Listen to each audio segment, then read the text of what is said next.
Selamat datang di bedah asuransi tradisional. Di sini kita bisa lihat perbedaan yang pertama adalah umur tertanggungnya. Dimana kalau tradisional ya akan langsung memperlihatkan 21 tahun. Kalau di unit link tadi langsung berapa umur tanggungnya 22. Karena apa? Karena kalau misalkan unit link dia akan langsung membulatkan ke tahunnya langsung. Jadi aku belum ulang tahun nih, ya kan? Tapi dia sudah dibulatkan ke 22 tahun. Tapi kalau tradisional kebanyakan adalah dia dibulatkan ke umurnya sekarang. Jadi dihitungnya adalah bulan dan juga hari. Nanti kita juga bisa lihat di bawah ada perbedaannya sedikit mengenai umur dari tertanggung itu berapa. Nah, kita langsung slide aja ke bawah teman-teman ya. Nih. Pemegang polis ya kan, ini pria ya, pria 21 tahun, masa berlakunya adalah 1 tahun dan dapat diperpanjang sampai usia 99 tahun. Oke? Sama dengan asuransi unit link, dia bisa diperpanjang sampai 99 tahun juga. Tapi lihat premi tahun pertamanya berapa? Hanya 5,7 juta aja untuk wilayah pertanggungan Indonesia dan Malaysia, teman-teman ya. Jadi di sini kita sama-sama lihat lagi ya. Kalau yang tadi di unit link, premi tahun pertamanya berapa? 10 juta hanya di cover 3,5 M. Kalau yang di tradisional itu 5,7 juta aja, tapi di covernya sampai 20 M. Nih, sekarang aku mau kasih teman-teman sebuah perbandingan yang sangat-sangat jelas di sini ya teman-teman, yaitu di manfaatnya.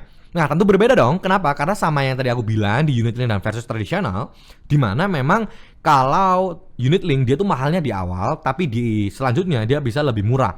Tapi in the end tetap sama, ya. Nah, kalau misalkan kita bilang aja nih, sama-sama kita bandingkan low sell, kalau misalkan 20M emang kepake semua. Nih, aku mau kasih satu perbandingan buat teman-teman sekarang, ya. Let's say kita bilang COVID sekarang itu 150 juta, teman-teman. Tahun depan belum tentu 150 juta loh, bisa lebih. 2 tahun lagi belum tentu dia lebihnya itu, let's say kita bilang 350 juta. Bisa-bisa lebih lagi. Nah, karena sebuah asuransi yang baik itu dia langsung memberikan manfaat yang besar banget. Kenapa? Karena kita mau lihat kira-kira long lastingnya dari sebuah asuransi itu sampai seberapa. Tapi di beberapa asuransi dia ada yang namanya booster. Nah, booster itu aku tidak akan membahas di sini teman-teman. Kita akan bahas di lain waktu mengenai booster ini bagaimana. Mungkin kita akan membuat yang namanya asuransi yang intermediate ya, supaya kita bisa lebih mengerti lagi isi-isi dari asuransi ini. Nah, di sini bisa kelihatan bahwa wilayah pertanggungan itu adalah Indonesia dan Malaysia, sama ya. Tapi keseluruhan manfaatnya udah beda kurang lebih jauh banget, ya kan? Hampir bedanya 8 kali lipat. Ya, tapi nggak masalah. Kita akan lihat langsung di bawahnya ya. Akomodasi pendampingnya sama juga ya, maksimum 1,5 juta per malam. Di unit linknya juga sama tadi ya, 1,5 juta per malam. Nih aku langsung bandingkan aja. Aku langsung slide ke bawah teman-teman biar teman-teman bisa lihat langsung. Kita bandingkan langsung. Nih, akomodasi pendamping. Nih, biaya akomodasi pendamping 1,5 juta maksimum per hari, ya kan? Maksimum 100 hari per tahun. Biaya akomodasi pendamping 1,5 juta. Tradisional berapa? 1,5 juta. Tapi tidak ada 100 harian ya. 1,5 juta per malam. Titik. Nih, manfaat tunai bila tidak ada klaim ya 1 juta per malam. Ini maksudnya apa? Nih, aku mau kasih kalian satu benefit lagi kalau kamu beli yang namanya asuransi swasta. Let's say kamu bilang kamu mau pakai coverannya asuransi kantor. Wah, enak kan ya? Akhirnya kamu di cover sama asuransi kantor, cuma kamu punya asuransi swasta. Dimana dari asuransi swasta, bila kamu pakai asuransi yang ini, yang sekarang ini ya, kamu akan mendapatkan 1 juta per malamnya. Ini adalah manfaat tunainya. Dimana kalau misalkan kita di tradisional, manfaat tunainya nih cuma 750 dengan harga yang berbeda. Ada maksimalnya 100 hari. Kalau yang di sini ya cuma 1 juta. Jadi bedanya 250. Oke. Nah, dari sana kita bisa lihat oh ternyata bedanya 250 ribu. Ini maksudnya gimana? Jadi gini, dasar dari asuransi adalah kamu tidak bisa double claim. Atau kalau misalkan kamu sudah di cover LOG, kamu dapat letter of guarantee dari satu perusahaan, kamu tidak bisa mendapatkan LOG yang lain dari satu perusahaan asuransi yang lain.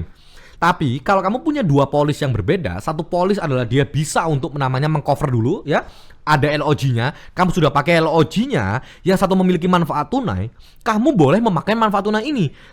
Nanti kamu bisa setor, kamu bisa tanya sama agenmu cara manfaat tunainya ini seperti apa.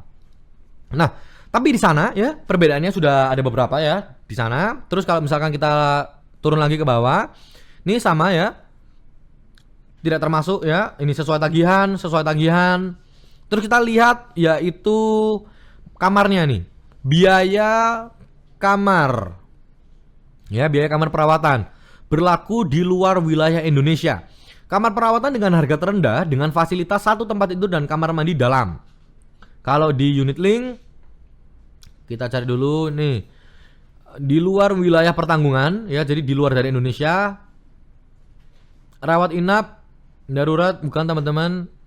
Ini biaya kamar perawatan ya. 365 hari per tahun, jadi bisa di cover semuanya ya. Kamar standar 1 tempat tidur dengan kamar standar 1 tempat tidur dengan kamar mandi di dalam atau hingga 2 juta. Mana yang lebih tinggi? Ini ada perhitungannya sendiri teman-teman ya. Aku tidak akan bahas di sini karena akan lebih ribet lagi. Tapi di sini udah ada bedanya nih. Ya. Nih, sini ya. Di sini manfaatnya lebih besar yang unit link 2 juta. Ya. Kalau yang di tradisional itu 1 juta. Nih. Tapi sama-sama 1 tempat tidur dan kamar mandi dalam. Nah itu ya teman-teman, kamu sudah bisa ngeliat di sini apa yang sesuai tagihan, apa yang tidak ya. Kita langsung slide down ke bawah lagi, kita cari lagi. Nah ini penjelasannya ya. Jadi gini, dalam insurance itu ada yang namanya masa tunggu ya kan, pre-existing condition ya kan, dan lain-lain. Nah itu semua kamu harus cari tahu dulu teman-teman. Nih aku mau kasih satu contoh ya kan, bahwa kalau kita lihat di sini ya, ada 3 tahun masa tunggu sejak tanggal berlakunya polis. Nah ini apa? Ini kamu minta penjelasannya agenmu. Ini masa pre-existing condition juga. Aku bakal jelasin sekilas ya. Let's say gini. Let's say pada 1 November 2017 kamu mau beli asuransi, ya kan? Tapi ternyata 5 tahun yang lalu kamu punya satu kondisi yang itu menyebabkan kayak, oh ini bisa dilihat. Contohnya apa? Yang paling gampang adalah patah tulang. Let's say kita bilang patah tulang di kaki kanan bawah di betis. Spesifik ya. Nah, berarti kalau misalkan kita masuk di dalam 1 November dan sampai let's say kita bilang kan di sini ada 3 tahun masa tunggu ya untuk tanggal berlakunya polis untuk pre-existing condition.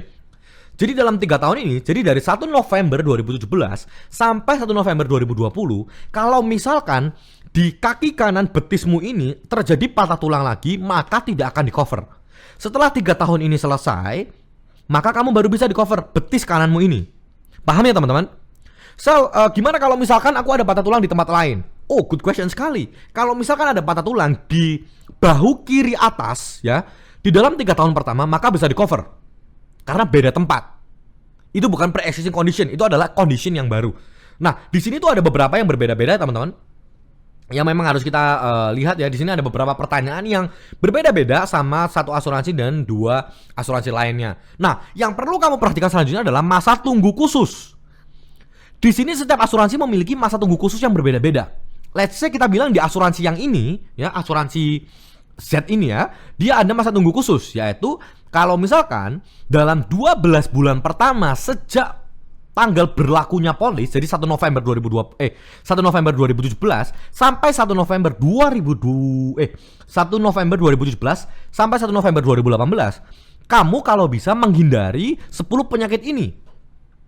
Jadi kalau misalkan ya ada kanker, hepatitis B, C, ini semua setiap asuransi berbeda-beda ya teman-teman ya.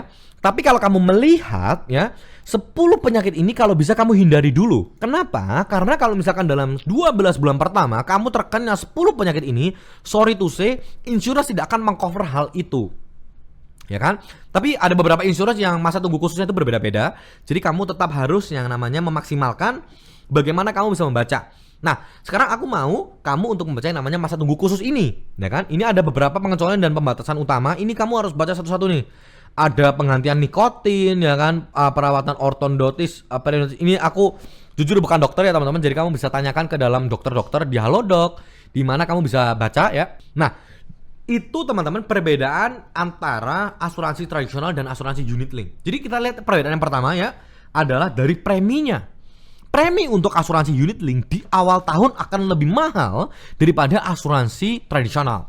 Jelas ya. Tapi manfaatnya asuransi tradisional bisa lebih berkali-kali lipat lebih baik daripada unit link. Ya kan? Boleh nggak sih Sel sebenarnya kita ambil unit link? Ya boleh, nggak masalah gitu kan. Kenapa? Karena memang di unit link ada satu fasilitas yang tidak ada di asuransi tradisional. Itu kamu bisa cuti premi. Dimana nanti gelas investasimu akan membiayai gelas proteksimu ini. Kalau di tradisional nggak bisa, hanya satu gelas aja. Nah, sekarang perbedaan yang lain apa? Manfaat yang lain itu apa? Manfaat yang lain adalah perbedaannya adalah kalau kamu melihat asuransi tradisional, ya kan di sini dia murah, ya. Tapi lama kelamaan dia akan naik terus teman-teman. akan naik terus. Jadi harganya itu tidak akan diam di sana, ya, tapi harganya akan naik terus. Sama, kenapa? Karena ada yang namanya cost of insurance, teman-teman ya. Nah, cost of insurance ini itu tidak akan bisa dihindari. Kenapa? Karena setiap tahun ya, harga dari kesehatan itu naik terus, teman-teman. Mungkin dulu kamu bisa beli Panadol satu strip itu cuma 10.000, tapi sekarang udah nggak bisa. Nah, itu adalah salah satu faktor yang kita tidak bisa hindari, yaitu adalah inflasi di sektor kesehatan ini yang memang gila banget, teman-teman, kenaikannya. Dan kita nggak bisa tutup mata akan hal itu, dimana memang lama-kelamaan asuransi akan semakin mahal terus. Dan kalau misalkan kamu sudah lihat ya di unit link, bahwa di cover masa pembayaran premi sampai 77 tahun. Berarti dia akan membayar terus dong. Jadi kalau misalkan kamu sekarang nih ya, kalau kamu sudah dengar semi podcast ini, kamu sudah menjelaskan bedah asuransi tradisional ini, kamu tanya lagi sama agenmu, aku bayar sampai berapa tahun? Kalau dia masih kekeh bilang bahwa, oh tenang kok hanya 10 tahun aja, kamu mending cari agen lain yang lebih mengerti produk, yang lebih mengerti bagaimana treat the client well. Karena udah jelas dia tidak ngerti produk. Nah, kalau misalkan dia ngerti produk dan dia minta maaf atas kesalahan penjelasan yang dilakukan, nggak masalah. Tapi menurutku adalah the sooner you realize gitu kan, bahwa insurance itu sepenting itu, maka ada beberapa faktor, 1-2 faktor yang memang kamu harus include-kan ke dalam pertimbanganmu ini.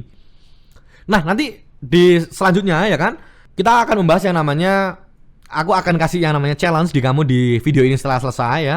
Jadi make sure buat kamu lihat challenge-nya itu apa, dan make sure juga kamu perhatikan ini dengan baik. Karena insurance ini adalah satu hal yang jarang orang lihat tapi sebegitu pentingnya. Maka dari itu teman-teman, sekian mengenai bedah asuransi tradisional ini. Saya Axel Efraim pamit undur diri, sampai ketemu di video selanjutnya.